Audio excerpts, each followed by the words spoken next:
दोन मुले मांजराला मारत असताना ते दगड चिऊताईला लागला. ते पाहताच मी धावत गेले. मी त्या चिऊताईला हातात घेतले. काही कळत नव्हते की काय करावे.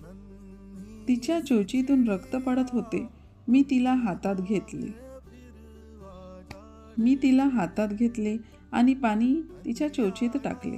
परंतु ती खूप गंभीर झाल्यामुळे ती खूप तडफडत होती. ते बघून डोळ्यातून माझ्या अश्रुधारा वाहू लागली. शेवटी तिने आपले प्राण सोडले. मी तिचे प्राण वाचवू शकले नाही. ह्या गोष्टीची मला नेहमीच खंत राहणार की मी चिऊताईचे प्राण वाचवू शकले नाही.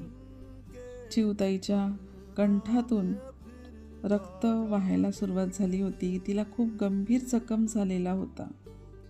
मी पूर्ण प्रयास केला वाचवण्याचा, जेणेकरून ती वाचू शकणार.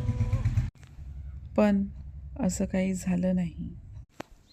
चिऊताईला बघून असं वाटायचं की किती सुंदर तिचे पंख आणि किती सुंदर रेखीव देवाने असं बनवलेलं आहे आणि तिचा जीव आता जाईल असं वाटत नव्हतं. मला एकदम सुचलं की ती चिऊताई कोणाची आई असेल आणि तिचे पिल्लू संध्याकाळी वाट बघत असतील की आमची आई आमच्यासाठी जेवण घेऊन येणार. परंतु त्या पिल्लूंना काय माहिती की आमची आई तर देवबाप्पाकडे गेली आहे. शेवटी तिचं अंतिम संस्कार करून दिले. देवबाप्पा चिऊताईला शांती प्रदान करो हीच प्रार्थना.